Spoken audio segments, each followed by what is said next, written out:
ఇది ప్రజల తిరుగుబాటు.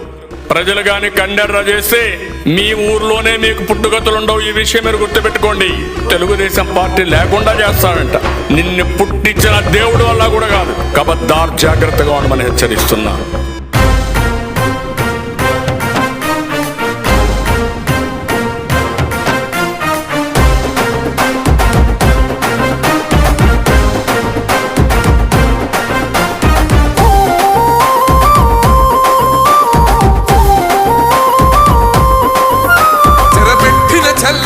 నిలబడ్డడురా భయపెట్టిన చల్ బ్రతికున్నడు